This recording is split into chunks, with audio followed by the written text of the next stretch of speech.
Ladies and gentlemen, would you please stand?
The funeral has started.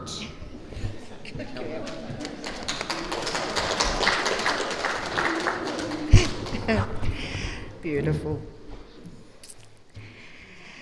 I read of a man who stood to speak at the funeral of a friend. He referred to the dates on the tombstone from the beginning to the end. He noted that first came the date of his birth and spoke the following date with tears. But he said what mattered most of all was the dash between those years. For that dash represents all the time that they had spent alive on earth. And now only those who loved him know what that little line is worth. For it matters not how much we own, the cars, the house, the cash. What matters is how we live and love and how we spend our dash. The dash is a simple poem, but a very powerful one. It reminds us that while our lives are marked by two dates, the day we were born and the day we die, it is everything that's contained between those dates that really tells the story. For Don Carter, that dash was never small.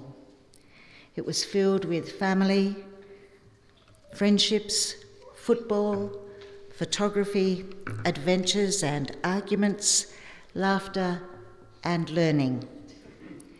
It was a life filled with curiosity, conviction, and absolutely no intention of standing quietly in the background. Today isn't about the dates.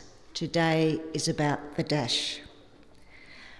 So good morning, everyone. My name is Denise Wotherspoon, and on behalf of Brendan and the team at Parkside, I have the privilege of leading this celebration of the life of Donal Raymond Carter, our Don. On behalf of his family, I welcome you very warmly. To his children, Mandy, Lisa, Angela, Alastair, Emma and Joe and your families, to Don's sister Helen, to his grandchildren and great-grandchildren who knew him as simply Poppy Donal, to the many friends, former colleagues from the Advocate, members of the Burnie community, and those joining us via live stream, particularly Alastair in Western Australia. Thank you all for being here this morning. Your presence today speaks volumes about the man we've come to honour. Don spent his entire life in Burnie.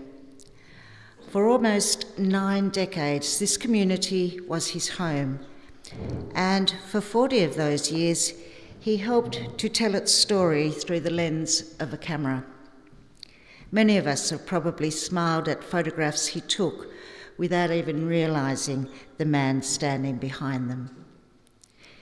He witnessed history unfold, captured moments that can never be repeated, and in doing so quietly became part of Burnie's own history. Today, however, the focus shifts. Today, the photographer becomes the subject. Now, if Don had been planning every word of today, and knowing Don, he probably had an opinion on most of it, I suspect he'd love being the centre of attention. But he certainly would not want this room to be full of people feeling sorry for him. He lived exactly as he wanted to live. When his health changed so suddenly only 2 weeks ago, he accepted what lay ahead with remarkable peace. He saw those he loved, he made his own decisions, and he faced the end of his life just as he had lived it, with courage, practicality, and without regret. If he could say something to us this morning, it might simply be, don't waste time being sad. Share a story, have a laugh, raise a glass, and get on with living. But that doesn't mean we won't feel sadness. Of course we will. Because when someone has occupied such a large place in our lives and in our community, their absence is deeply felt. So we expect today there may be tears, but there'll also be laughter. There'll be memories that make us smile, perhaps even shake our heads. Every emotion has its place here because every emotion is born with love. Today is not about saying goodbye to a remarkable life. It's about giving thanks that we were fortunate enough to share part of that life. No one can truly tell another person's story. The people who knew Don best, loved him most, argued with him, laughed with him, celebrated with him, and occasionally found themselves on the receiving end of one of his famous verbal hand grenades, are the ones who hold the richest memories. His family has written the eulogy we're about to hear. It isn't simply a list of dates and achievements. It's the story of a father, a grandfather, a friend, a colleague, a storyteller, a photographer, and above all, a man who embraced life with enthusiasm right to the very end. And I am honoured to be able to deliver this eulogy on the family's behalf. Donal Raymond Carter was born on March the 8th, 1937 in Burnie, son to Gertrude Millicent and Thomas Carter, brother to Helen, dad to Mandy, Lisa, Angela, Alastair, Emma and Joe. He was Poppy to 17 ugly grandchildren and 23 beautiful great-grandchildren. They're their words, not mine. For a man that jokingly stated at a family dinner just a few years back that he still had another child in him, he certainly left a legacy of family which we all share and are truly grateful for. Donal, Pop, Donal, Doodle, Dick, Logs, Don and Dad were some of the names he is known by. Don lived 1,000 lives with a story for each experience to accompany them. As a man who fully understood the big picture of life and all that was important, he chose not to dwell on the finer details, and through conversation had the ability to turn a Cessna into a Boeing 747. Don was a man who would not change for anyone. He fully trusted his own intuition, and you either accepted him or you didn't. If you didn't, you may as well have been called a dickhead, but like all people with charisma, Don, in a room full of people, could easily capture his audience and bring you along for the ride that you didn't really know you'd signed up for. Good work, Joseph. Don grew up in a different era. As a young boy, he witnessed his father sailing back to the Burnie port post-World War II.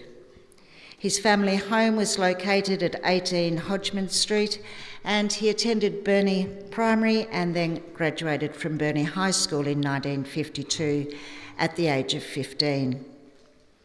From school, he was offered an apprenticeship with his uncle Keith, who was the first photographer at the Advocate newspaper, and he employed Don as the second photographer. In tandem with his photographic career, Don played football for South Burnie and then for the Burnie Tigers, and became the first player of the club to reach the 200-game milestone. In his time at the club, he was part of five Northwest Football Union premierships and part of the state premiership team in 1963, in which he was named as one of the best players on the ground. And in that year, he also went on to win the club's best and fairest. In 1959, he married his first great love, Val. They proceeded to build their family home at 137 West Park Grove with assistance from his father, who was a builder.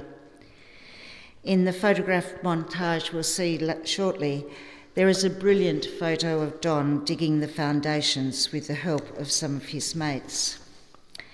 Val and Don started their journey together and produced 4 beautiful children, Mandy, Lisa, Angela and Alastair. For the Carters, sport was a family affair, and in the holidays they enjoyed fishing, water skiing, swimming, and family time at the shack at Anson's Bay. In the final years of their relationship, Val and Don travelled abroad to Hong Kong, the Philippines, Fiji, and Indonesia, which was pretty uncommon back in those days. As the tides changed, Don found himself a bachelor in 1980, and through the preceding years he remained loyal to his camera, and by pure chance and no doubt some smooth talking, Don met Linda at a photographic exhibition. There was a pure connection, and Linda soon moved into Don's family home at Algona Avenue. In 1984, they were married at the Uniting Church in Burnie, and over the next 4 years, they added Emma and Joe to the tally of children. With Alastair, Emma, Joe, and various exchange students living together, this was certainly an interesting house to grow up in. Don, Linda, and the 2 kids moved in 1993 to an established rhododendron garden. The property was a display of colour in September as the hundreds of rhododendrons blossomed, and Linda and Don enjoyed enhancing the garden and surrounds most weekends. Don was incredibly dedicated to building stone walls, brick driveways, and creative features throughout his garden. Linda and Don worked tirelessly in preparation for the years they entered the open garden scheme and welcomed social gatherings and Christmas family occasions on the property. After 17 years, Don found himself a bachelor again and came out of retirement and into real estate. He still retained the traits previously learnt at the Advocate, which he applied to the new position. He provided the Roberts real estate staff with insight on getting a good photo for advertising purposes, and he gave his opinion when he saw cheap cameras being used to sell expensive houses. He was always there to enjoy a drink of good red wine and to give sex advice, whether it was asked for or not. Interesting character. 3 years later, Don was invited by his daughter to a Ronald McDonald ball and met up with Cleone. They hit it off immediately and over the next 14 years travelled extensively. Don's passport includes the Cook Islands, Mexico, USA, United Kingdom, Canada, New Zealand, as well as lots of trips around Australia. Joe recalls Don saying these times were some of his best and feels that Cleo and Don's love of life itself is what brought them together. Don ended his journey through life on the morning of the 14th of July with his kids by his side. In the days leading up to his passing, he had accepted his fate and used his time to enjoy phone calls and visits from family and friends. Donal, Pop, Donal, Doodle, Dick, Logs, Don and Dad. He just wanted to be remembered as a positive person who lived a wonderful life and always concluded that the most worthy achievement of his was his 6 children. What a beautiful legacy. A life as full as Don's can't be captured by one voice alone. Every one of us here knew a slightly different Don. Some knew the award-winning photographer who seemed to have a camera in his hands for most of his working life. Others knew the footballer, the water skier, the bushwalker, the man who could happily debate almost any subject, often with enough confidence to convince everybody that he was right. Some knew the man who enjoyed good food, good company, and a good glass of red. And his family knew the man behind all of those things, the man whose love was often shown in actions more than words. So the tributes we're about to hear are precious because they come from the hearts of those people who loved him most. Each memory is another photograph, another snapshot of Don's remarkable life. Together they create the album that no single person ever could. I invite members of his family now to come forward.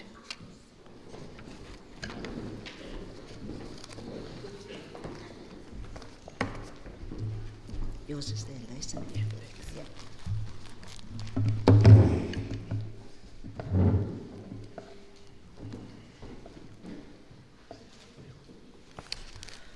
For those who don't know me, I'm Mandy, the first of the ugly children and the longest part of the dash. I have borne witness to the many half-wits, twits and twit-twits the family have produced, according to Dad. I remember how proud my grandparents were of my dad's football career. They were at every game with their tartan blanket, thermos and cakes. Our mother chronicling all the games in a series of exercise books. Growing up, I loved going to work with Dad. One memorable day was the opening of the Batman Bridge in 1968. and being given a piece of the ribbon and allowed to run on the bridge. I loved the smell of the dark room and the magic of the appearing photographs. I thought my dad had the best job in the world. Dad always played sport, football, basketball, squash and golf, and he used to run around the block with us kids. Our family summers in Anson's Bay were the best. Watching the famous Gary Sobers play for the West Indies when our generator cranked, he died this week too, Dad. The sinking feeling of Dad driving past you as you walked home from sport, it didn't matter how much you waved, he just didn't see you. And certainly didn't stop to pick you up. He was an entertainer, a provocateur, and loved to see the fireworks he created. You had to have an opinion around Dad. He gave me the nicknames Bones and later Gunner. I ruined that by marrying a gun. His creative flair tipped over into his houses and gardens. He was always improving, building, laying brick paths and painting. And as he grew older and physically couldn't do these things, I think this creativity morphed into his storytelling. How he entertained the children and many visitors during Christmases at our house. He was loud, he was fun, sometimes obnoxious, but always present. The life coach would be in full flight. The truth never got in the way of a good story. The Carter trait of exaggeration became grandiose. He was head of the table, glass of red and a love of food that vanished so quickly. He always thought he was lucky, apart from the legendary ugliness of his family. He finally got his comeuppance in hospital when Joe and Annie said that the apples hadn't fallen far from the tree, and Dad laughed and laughed, and he said, "I guess you all aren't so ugly after all." We love you, Top Dad, and thank you. And then, do you want me to do Tom's? Or? Yeah, you can do Tom's or... Yeah, do Tom's. My son Tom sent something through that he wanted read from a grandson's perspective.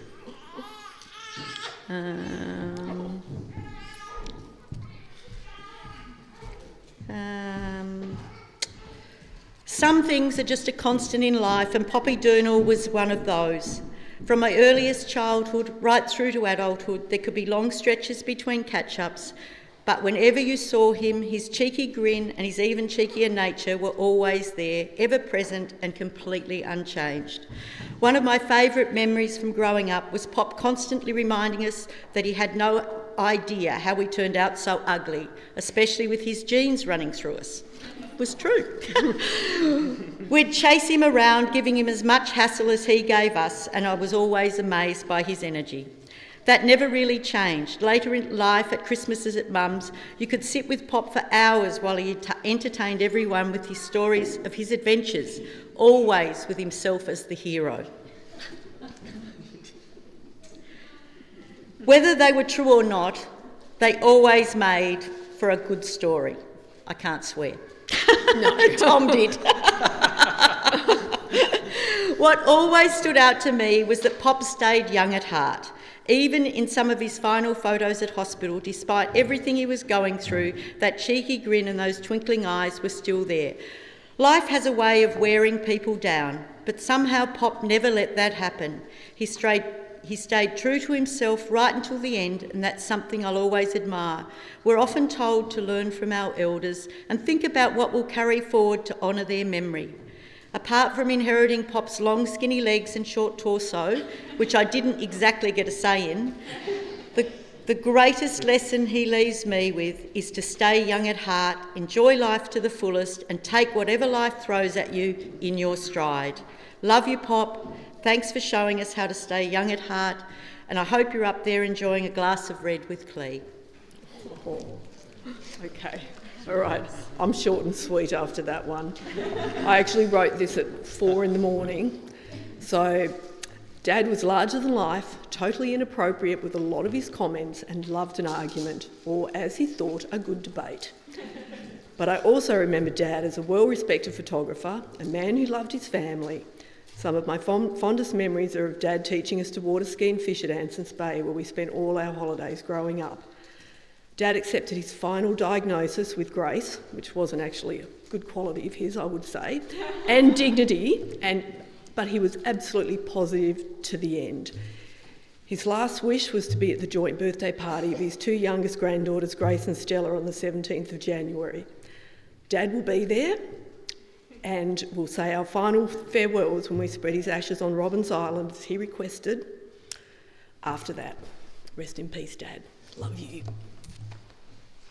Your turn. Thanks. I think we're all good at public speaking. Yeah.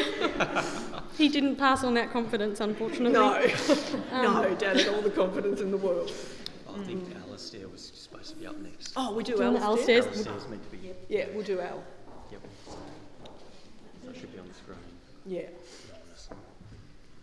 Oh, okay.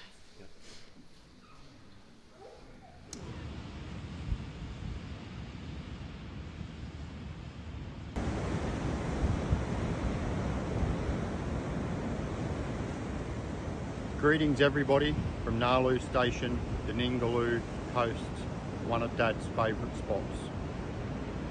Thank you everyone for being here today and for everyone that made Dad's last days so special.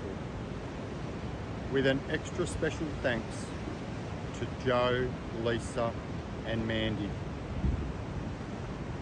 As you know, I'm in WA and I was so fortunate to spend his last sunset with him. It was an absolute cracker. Then, in true Dad form, he told me not to come home because he'll be dead. Oh, Dad. Dad, Dad, Dad. What a man. A true living legend. You have certainly given us all the ride of our lives. With your larger than life attitude, larger than life ego, and your opinions larger than life itself. And I won't mention your storytelling. There's a very common saying in our family that's been used for decades, and it's called a Carterism. So to keep me in line, they'll often say, "Are you sure that's not a Carterism?" It's actually been an interesting last few years, as I knew that every time I rang Dad, there'd be another incredible tale. And he wasn't repeating the same incredible tale every time, I can assure you. Well, Dad, you certainly mean many things to many people.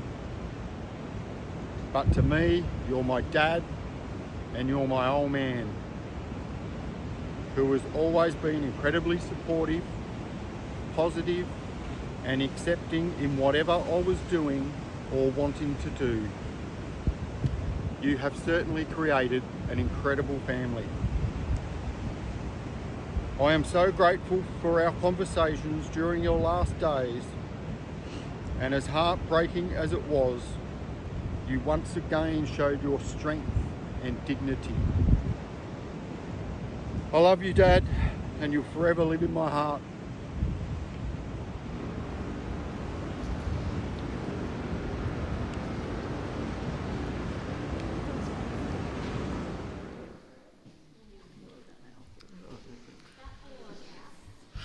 Okay. Yep, no pressure.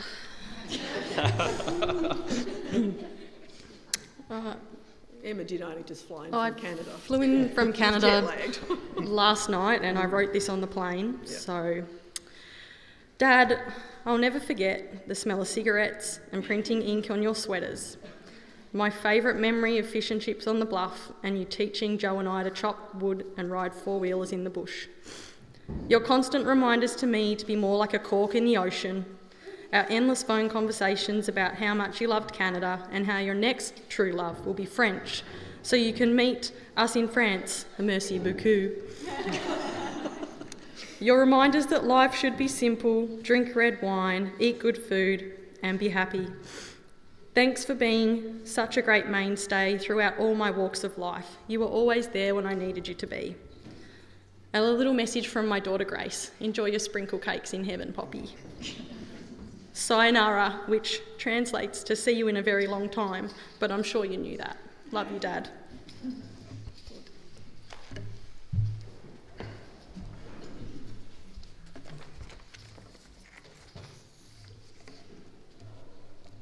Thank you all for being here today. I dedicate this ode to the great Don Carter. I remember a man as dedicated to sunbaking as he was to his career. I remember a man who wasn't backwards in coming forwards. I remember a man who would put a nerve hold on you if you got out of line. I remember a man who set the example by throwing a golf club as far as he could in a round of golf. I remember a man who, when challenged, got a wry smile and a twinkle in his eye. I remember a man who would discuss anything except political correctness. I remember a man who lived for good food and orgasmic red wine. I remember a man who would drive past you walking home from school to prepare you for the world. I remember a man who swore an oath to trust his intuition. I remember a man who chose life and laughter over sadness. I'll always remember that man, who was my dad, and I'll miss my dad and my mate. Thank you. And we as a family would like to thank some of the people that made our dad's final years after Clee's passing so happy. I'll go first. Yeah, and you go first. we would like to acknowledge the members of Beefsteak and Burgundy for their social tolerance, lifts to and from events, and their reliable friendships. Thank you. And we want to acknowledge Grace, who has the Beijing restaurant in Somerset. Dad went down there every week for a meal, and one of his favourite things that she had down there was his favourite was a short soup, and he actually had that for his final meal. Thank you, Grace and Anthony. Yeah. Yep. Do you want to say that one? Yeah, Yep. you said that one in. We'd also like to say thank you to Dad's neighbour, Nicola, who after the last 3 years spent many days helping Dad with household chores, listening to stories and sharing good company. Thank you. Thank you. Okay. I want to just thank you. Oh, okay, yeah. And I'd also like to say a big thank you to our brother Joe, Rachel and Stella, because they have done so much for Dad over the last few years. They also showed social tolerance, having him for dinner every Tuesday. And it was a huge part of Dad's final years. He would tell me what a good girl Stella was. But Dad was known to swear quite a bit, and Stella did take to putting pepper on his tongue every time he swore. We have one last tribute. If we could invite Alex to the stage, please. Once he's done with his parenting duties. So Alex has actually picked out his fro because he's making a statement as Dad would have wanted. Absolutely. I did. They say you inherit your hair from your mother's side, and Yeah, because if you see my husband over there, he's got absolutely no hair. and Donal still had the thick hair till the end. So, You want to come to Granny? do you want to go to Granny, honey? Come here. What's Daddy going to say? Righto. So, There's the... oh, just you've go got up them here. up here. Copy you. Perfect. So they've asked me to come up here and mention a few of his favourite sayings, some of the Carterisms that he was known for. So, number one, ooh, that wine is orgasmic. Second one, nectar of the gods. This one I heard quite a lot. Oh, Don, you're a very naughty boy. He quite often said that. He was a very confident man, and one of his other sayings was, she was in love with me, but I couldn't break up a good marriage.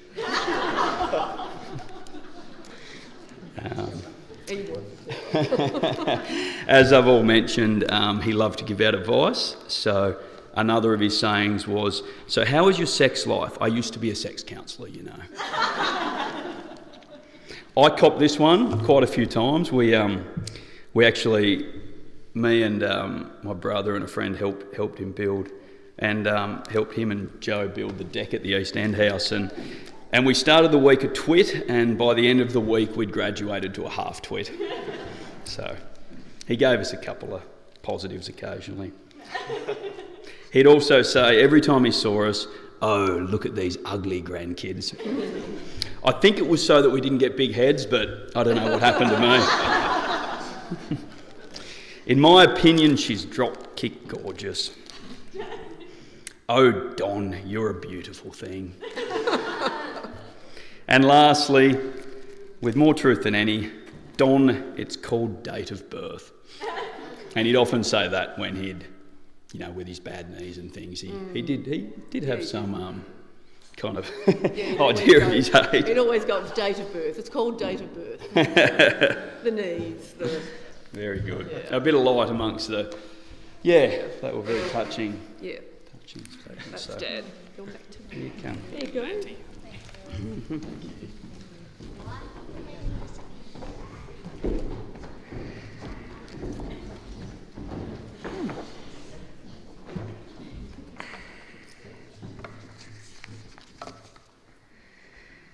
Right, how do we follow all of that? Well done, guys.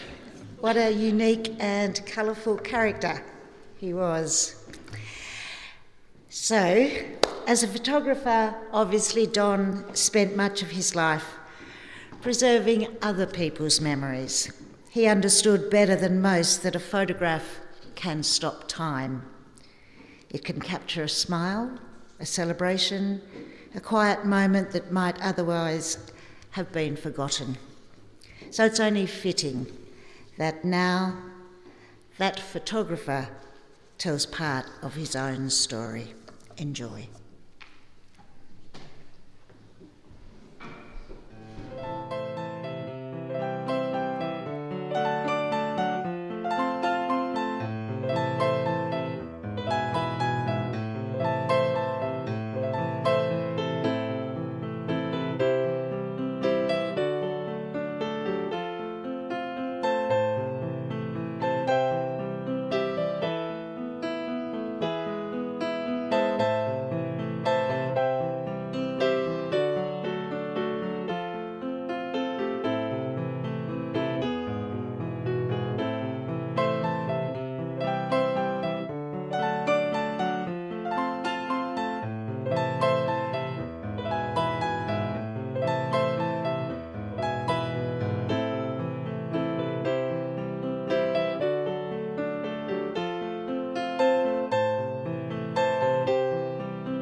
in the sun, laughing, having fun with all the people that she knows.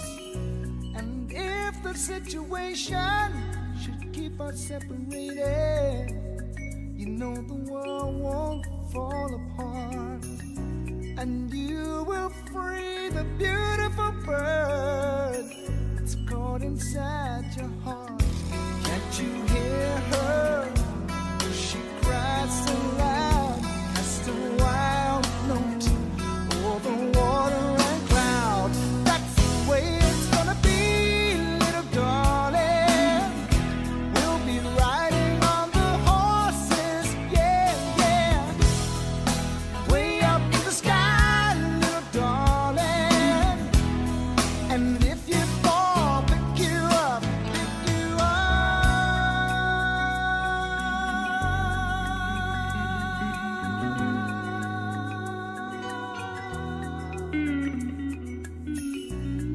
You will grow, and until you go, and I'll be right there by your side. And even then, whisper the wind, and she will carry up your right. I hear all the people of the world in one bird's lonely cry. See them trying every way they know how to make their spirit fly. Can't you see him? He's down on the ground, so broken wing, looking all around. That's the way it's gonna be, little darling.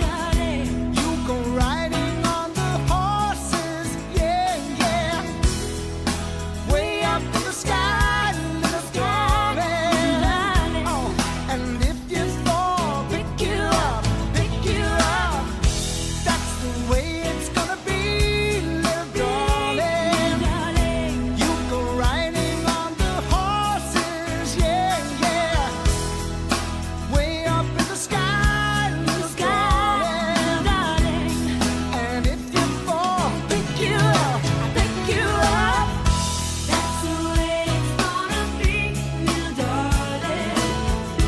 You go riding on the horses, yeah, yeah, way up in the sky, little darling. Don't worry about it, baby. And if you fall, I'll pick you up, I'll pick you up. That's the way it's gonna be, little darling. You go riding on the horses, yeah, yeah, way up in the sky, little darling. And if you fall, I'll pick you up, I'll pick you up. That's the way it's gonna be, little darling.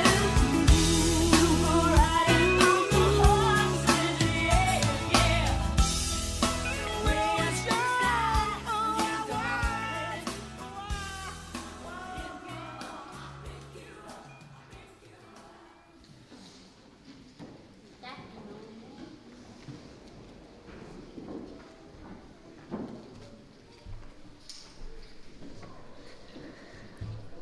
What beautiful memories, a great array of photographs we've just enjoyed.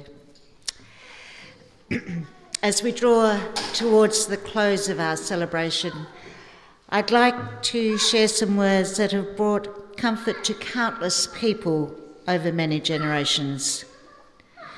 Don wasn't a man for ceremony or unnecessary fuss, yet these ancient words have a quiet simplicity about them.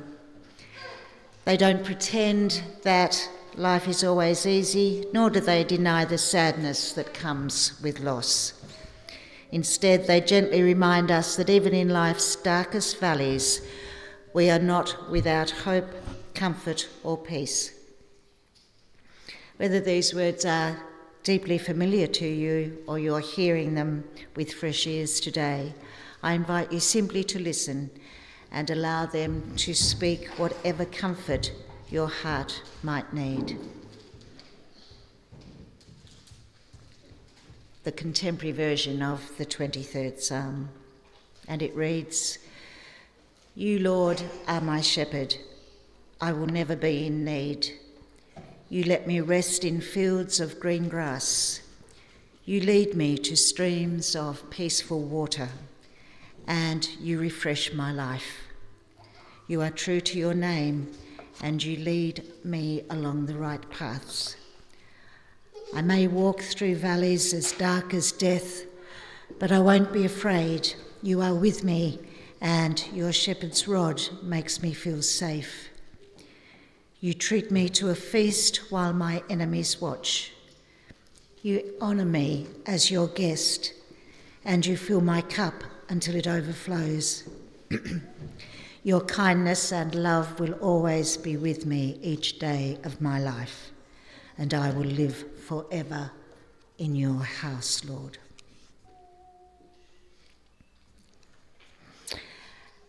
Along with the thank yous we've already heard this morning, his family would like to express their heartfelt thanks to the doctors, nurses, allied health staff, and every member of the team at the North West Regional Hospital who cared so compassionately for Don during his time there. Their kindness, professionalism, and genuine care not only brought comfort to Don, but also comforted his family during an incredibly difficult time. Their compassion will never be forgotten. So now we do come to the close of this celebration, and we return once more to where we started, to that little dash between two dates. For Don, it was a dash that stretched across 89 remarkable years. Years filled with family, friendship, curiosity, and conversation. Years spent recording the history of others while quietly creating a remarkable history of his own. He embraced change, watching photography evolve from the days of the box brownie to the digital age. He embraced good food, good wine, lively debate, and the company of people who weren't afraid to think for themselves.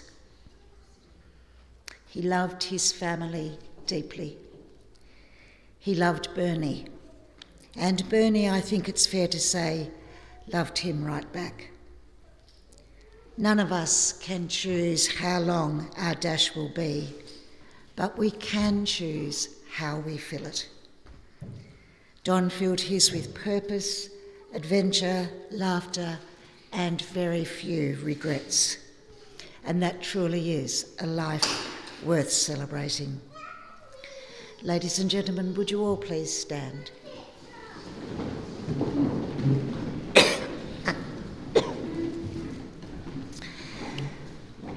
And so now, with gratitude for all that Don has been to each of us, we now entrust him to our memories.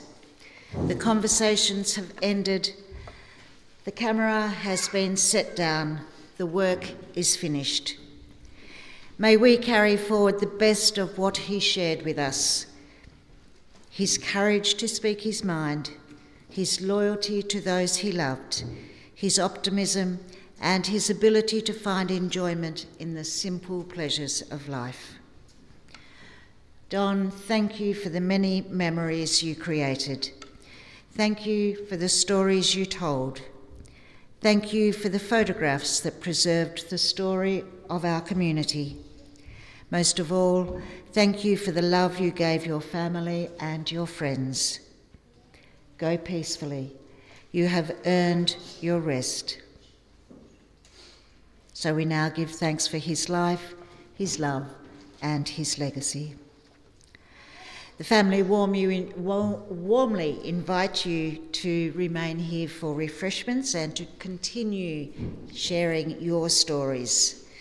After all, if we've learnt anything this morning, it's that stories are meant to be shared.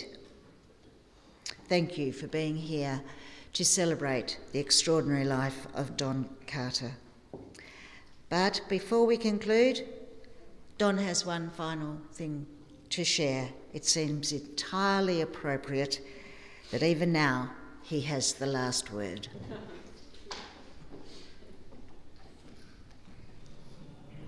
I want to tell all my children what a lucky life I've had. I obviously want Amazing Grace on the bagpipes. I sort of want my life recorded as being happy and amazing.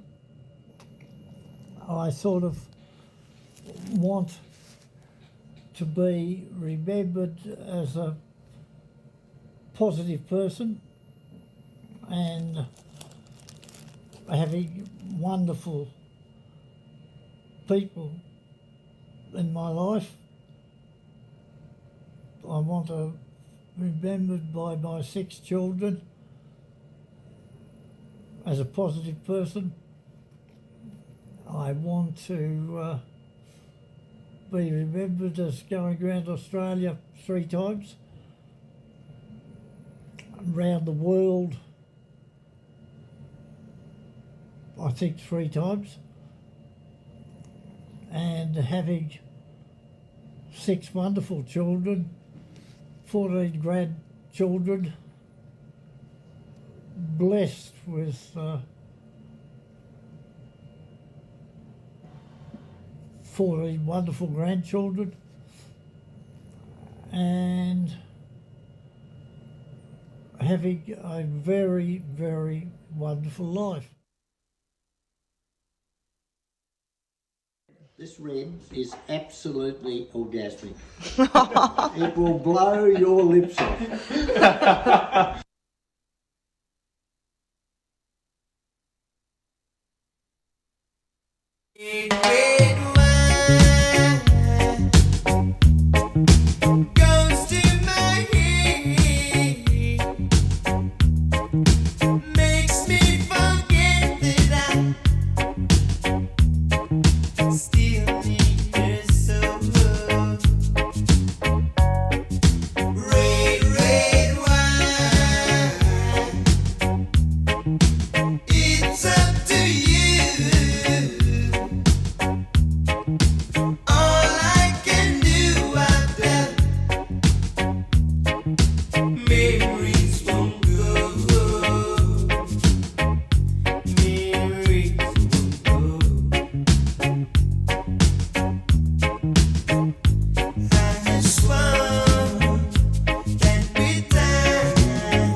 Staring